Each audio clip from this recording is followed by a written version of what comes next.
Hello दोस्तों की हाल चाल थोड़े सारे दा एक बार फिर तो स्वागत है मेरी एक नई वीडियो। गाइस, जैसा कि इस वीडियो के थंबनेल पे आप देख के आए हो, इस वीडियो में हम क्या बात करेंगे बीटेक कंप्यूटर साइंस के टोटल खर्चे की।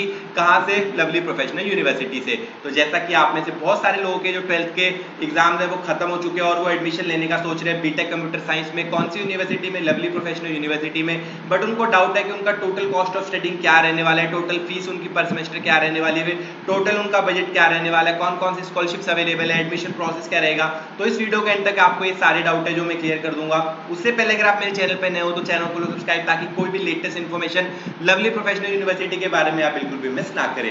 तो शुरू करते हैं अपनी वीडियो को। तो किसी भी अगर आपको यूनिवर्सिटी में एडमिशन लेनी है, किसी कोर्स में एडमिशन लेनी है, तो उसकी जो ऑफिशियल और बिल्कुल सही जानकारी है जो देखने को मिलेगी आपको कि सिर्फ उसकी ऑफिशियल वेबसाइट के ऊपर।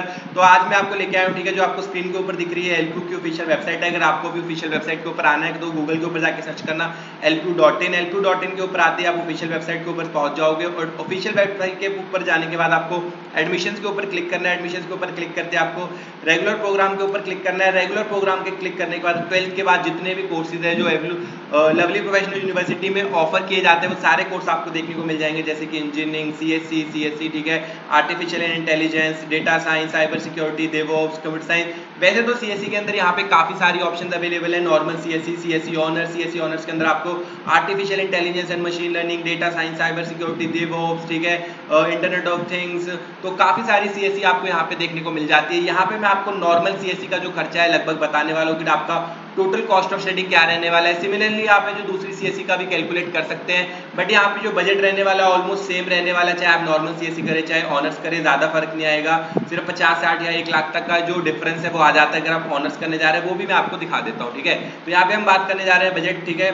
तो एडमिशन लेने से पहले एडमिशन का क्राइटेरिया आपको बता देता हूँ। वैसे तो मैंने अपनी बहुत सारी वीडियोस में ऑलरेडी एडमिशन का क्राइटेरिया जो बता रखा है, इस वीडियो में एक बार फिर से बता देता हूँ कि अगर आप बीटेक कंप्यूटर साइंस में एलपी में एडमिशन लेना चाहते हैं तो आपके मिनिमम 60% मार्क्स होने चाहिए 12th क्लास में, प्लस आपका एलपी नेस्ट का जो एग्जाम है वो क्लियर होना चाहिए। एलपी नेस्ट का एग्जाम देना कंपलसरी है, उसके बिना आपकी यहाँ पे जो एडमिशन है नहीं होने वाली। तो यहाँ पे आपके मिनिमम 12th क्लास में 60% से ज्यादा मार्क्स होने चाहिए और एलपी नेस्ट का एग्जाम में क्लियर होना चाहिए, तभी आप जो एलपी में एडमिशन ले सकते हैं। एडमिशन प्रोसेस बहुत ही ज्यादा सिंपल है। नीचे डिस्क्रिप्शन में दिए गए लिंक से आपको रजिस्टर करना है। रजिस्टर करके आपको एलपी नेस्ट के एग्जाम की फीस पे करनी है। वैसे तो जो एलपी नेस्ट की एग्जाम है ऑफिशियल फीस की जो ऑफिशियल फीस है एलपी नेस्ट एग्जाम की वो बॉयज के लिए 1000 है, गर्ल्स के लिए 500 रुपीज है। लेकिन अगर आप नीचे डिस्क्रिप्शन में दिए गए लिंक से रजिस्टर करते हो तो आपको फ्लैट 50% का डिस्काउंट मिल जाता है, जिसके बाद ऑफिशियल फीस बॉयज के लिए रह जाएगी 500, गर्ल्स के लिए रह जाएगी 250 रुपीज। तो आपको 500 और 250 पे करके अपनी एलपी नेस्ट एग्जाम के लिए रजिस्टर करना है, एलपी नेस्ट का एग्जाम देना है। एलपी नेस्ट का जो आपका एग्जाम रहने वाला है घर बैठे बैठे आपको एग्जाम देना, कहीं जाने की जरूरत नहीं है। एग्जाम देने के बाद है जो आपको, ठीक है, आपका रिजल्ट आएगा। रिजल्ट आने के बाद आपको अपनी जो सीट, अगर आपको यहाँ पे एग्जाम क्लियर हो जाता है और एडमिशन मिल रही है तो आपको अपनी 15,000 रुपीज है जो सीट बुकिंग अमाउंट पे करके अपनी एडमिशन है जो कंफर्म करा लेनी है, ठीक है। ये था पूरा प्रोसेस। सबसे पहले तो आपको ये बता दिया कि जो आपकी सबसे पहले फीस लगेगी वो लगेगी एलपी नेस्ट की फीस, ठीक है। वैसे जो ऑफिशियल फीस है फिर से बता रहा हूँ, बॉयज की 1000 रुपीज है, गर्ल्स के लिए 500 रुपीज है। लेकिन अगर आप नीचे डिस्क्रिप्शन में दिए गए लिंक से रजिस्टर करते हैं तो आपको फ्लैट 50% का डिस्काउंट उस पे भी मिल जाता है, ठीक है। उसके बाद अगर हम बात करें बीटेक कंप्यूटर साइंस नॉर्मल की जो पर सेमेस्टर फीस है कितने रहने वाली है, तो पर सेमेस्टर फीस जो रहने वाली है वो रहने वाली है 1,40,000 rupees. 1,40,000 rupees per semester fees रहने वाली है बिना किसी स्कॉलरशिप के। लेकिन जैसा कि मैंने आपको ऑलरेडी बताया था एलपी नेस्ट का एग्जाम आपको देना चाहिए, जिससे कि आपको स्कॉलरशिप भी मिल जाएगी। और वैसे भी बीटेक कंप्यूटर साइंस के लिए एलपी नेस्ट का एग्जाम है जो कंपलसरी भी है। तो बीटेक जो एलपी नेस्ट का एग्जाम है वो आपका होने वाला है। एलपी नेस्ट के एग्जाम से आप, ठीक है, आपको तीन कैटेगरी की स्कॉलरशिप मिलती है, कैटेगरी 1, कैटेगरी 2, कैटेगरी 3। आपके जितने भी मार्क्स आने वाले हैं टोटल 400 मार्क्स का आपका एग्जाम रहने वाला है एलपी नेस्ट का, वो भी आपको बता देता हूँ कि कौन सी कैटेगरी से कितने कितने मार्क्स का आने वाला है। तो यहाँ पे पहले हम देख लेते हैं कि आपकी जो पर सेमेस्टर फीस है वो रहने वाली है 1,40,000 रुपए। और अगर आप एलपी नेस्ट का एग्जाम देते हैं और कैटेगरी 1 की स्कॉलरशिप आपको मिलती है तो आपको 30% की स्कॉलरशिप मिलती है, जिसके बाद आपको जो पर सेमेस्टर फीस रह जाएगी वो रह जाएगी 98,000 रुपीज। एलपी नेस्ट का एग्जाम देते हैं और कैटेगरी 2 की स्कॉलरशिप मिलती है तो आपको मिलती है 25% की स्कॉलरशिप, मतलब 35,000 रुपीज पर सेमेस्टर की स्कॉलरशिप, जिसके बाद आपकी पर सेमेस्टर फीस रह जाएगी 1,05,000 रुपए। और अगर आप कैटेगरी 3 की स्कॉलरशिप में आते हैं तो आपको मिलती है 20% स्कॉलरशिप, जिसमें आपकी जो फीस है जो आपको पर सेमेस्टर फीस रह जाएगी वो रह जाएगी 1,12,000 रुपए। बिना किसी स्कॉलरशिप के अगर आपको कोई भी स्कॉलरशिप नहीं मिलती है तो आपकी जो फीस रहने वाली है 1,40,000 रुपीज रहने वाली है। उसके अलावा जो पर सेमेस्टर आपको फीस पे करनी है, एग्जामिनेशन फीस पे करनी है, जो कि आपकी रहने वाली है 4,500 रुपीज पर सेमेस्टर आपकी एग्जामिनेशन फीस रहने वाली है। उसके बाद जो और खर्चा आपका आएगा वो कौन सा आएगा? रेजिडेंशियल फैसिलिटीज का, मतलब कि आपका हॉस्टल का और खाने का। वो भी आपको बता देता हूँ कि आपका टोटल खर्चा कितना आने वाला है, ठीक है। वो भी आपको सारी चीजें पता होनी चाहिए, तभी हमें जो कैलकुलेट कर पाएंगे कि आपका टोटल कॉस्ट ऑफ स्टडी क्या रहने वाला है। उसके बाद ठीक है आपको ये बता दी पर सेमेस्टर फीस आपकी रहने वाली है एलपीनेश की वो, ठीक है। एलपीनेश का आपको बता देता हूँ कि आपका जो एलपीनेश का क्वेश्चन पेपर पैटर्न वगैरह क्या रहने वाला है, कैसे हो सकता है। वैसे तो ऑलरेडी उसके लिए बहुत ज्यादा डिटेल में जो वीडियो बनी हुई है, अगर आपको देखना है यहाँ पे आप क्लिक करके ठीक है एलपीनेश का जो क्वेश्चन पेपर पैटर्न है वो भी देख लेते हैं। तब तक आपको रेजिडेंशियल फैसिलिटी की बता देता हूँ कि रेजिडेंशियल फैसिलिटी की आपकी कितनी रहने वाली है। यहाँ पे रेजिडेंशियल फैसिलिटी में आपको अपार्टमेंट टाइप में facility, gym facility, indoor facility, in house सब कुछ मिल जाता है। लेकिन यहाँ पे हम जो दो फैसिलिटी देखने वाले हैं वो रेजिडेंशियल फैसिलिटी देखने वाले हैं। रेजिडेंशियल फैसिलिटी में भी मैं आपको सबसे मिनिमम अमाउंट बताने वाला हूँ कि अगर आप 4 सीटर ठीक है 4 सीटर एसी रूम लेते तो आपको लगेंगे 90,000 rupees, 4 seater non AC room लेते तो आपके लगने वाले हैं 80,000 पर ईयर। यहाँ पे मैं कंसीडर कर रहा हूँ कि आप 4 सीटर एसी रूम ले रहे हैं जिसकी प्राइस है कितनी पर ईयर 90,000 रुपीज है। ये सबसे मिनिमम आपका रहने वाला है, ठीक है। अगर आप जाते हैं अपार्टमेंट्स में, अगर आप जाएंगे अपार्टमेंट में 4 सीटर एसी का जो प्राइस है वो है 1 लाख रुपीज। तो आप दोनों में से जो भी चीजें कंसिडर कर सकते हैं। ये 90,000 भी तब है जब आप अर्ली डिसीजन बेनिफिट ले रहे हो, मतलब आप अभी 30 अप्रैल से पहले पहले जो अपना फॉर्म भर के हॉस्टल को बुक कर लेते हो। बाद में जो ये फीस बढ़ के जो ऑफिशियल फीस बढ़ के कितनी हो जाएगी 1 लाख रुपीज हो जाएगी। तो जो लोग भी एलपी में एडमिशन लेने का सोच रहे हैं उनको ये भी एक बेनिफिट है कि वो 90,000 रुपीज यहाँ पे का हॉस्टल ले सकते हैं। 10,000 रुपए वो हॉस्टल की फीस के ऊपर सेव कर सकते हैं अगर वो जल्दी फॉर्म भर के एग्जाम दे, ठीक है। तो 90,000 आपके वो हो गए। उसके बाद आपका जो मेस का प्लान रहने वाले हैं, यहाँ पे काफी प्रकार की मेस अवेलेबल है। मैं यहाँ पे कंसिडर कर रहा हूँ कि आप यहाँ पे स्टैंडर्ड मेस विद 4 मील रहने वाले हैं, जिसमें आपका ब्रेकफास्ट दोपहर का, लंच शाम को, यहाँ पे ब्रेकफास्ट शाम को आप क्या बोलते हैं स्नैक्स वगैरह, और रात को डिनर लेने वाले हैं। तो 42,000 रुपीज पर ईयर आपका मेस का प्लान है जो रहने वाला है, ठीक है।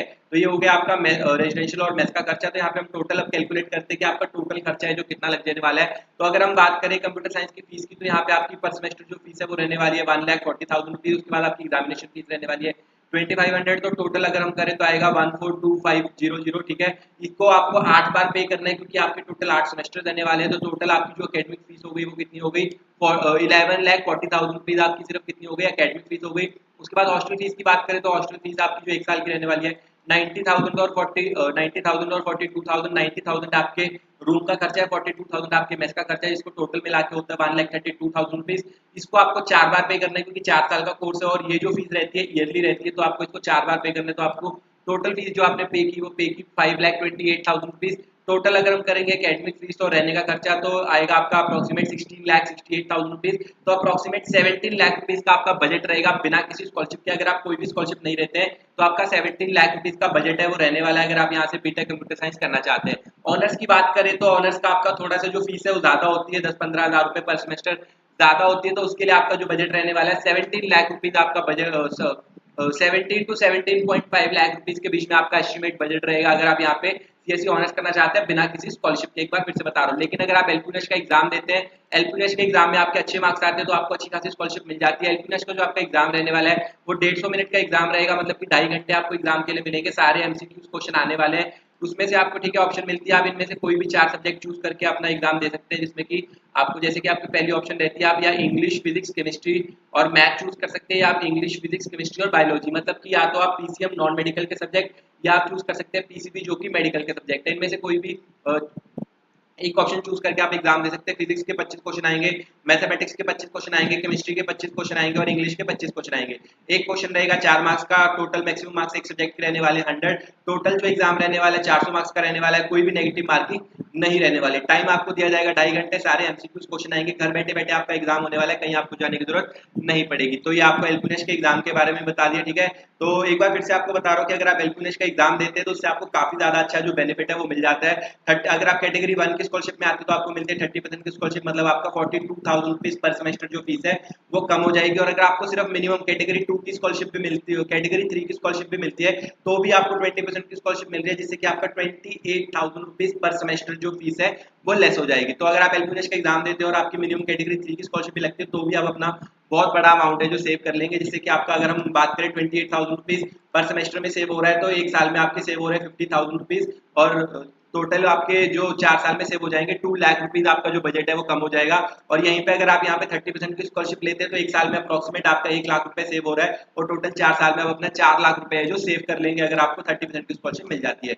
उसके अलावा भी स्कॉलरशिप्स की यहाँ पे काफी सारी ऑप्शन अवेलेबल है, मतलब कि आपके 12th के बेसिस के ऊपर भी आपको स्कॉलरशिप मिल जाएगी। 12th में अगर आपके 95% से ज्यादा मार्क्स है तो भी आपको 30% की डायरेक्ट स्कॉलरशिप मिल जाती है। 90 से 95 के बीच मार्क्स है तो आपको 25% की स्कॉलरशिप मिल जाती है। 80 से 89 के बीच मार्क्स है तो आपको 20% की स्कॉलरशिप मिल जाती है। एलपीनेश के बेसिस के ऊपर मैंने आपको बताई दिया। उसके बाद अगर आप CUT एग्जाम के बेसिस के ऊपर स्कॉलरशिप लेना चाहते हैं वो भी अवेलेबल है, जेईई मेंस के ऊपर लेना चाहते हैं स्कॉलरशिप वो भी अवेलेबल है। तो ये था टोटल कॉस्ट ऑफ स्टडिंग जो आपका रहने वाला है अगर आप बीटेक कंप्यूटर साइंस करना चाहते हैं लवली प्रोफेशनल यूनिवर्सिटी से। फिर भी कोई डाउट वगैरह मुझे कमेंट्स में पूछ सकते हो। मिलते हैं ऐसे अगली किसी वीडियो में, तब तक के लिए बाय।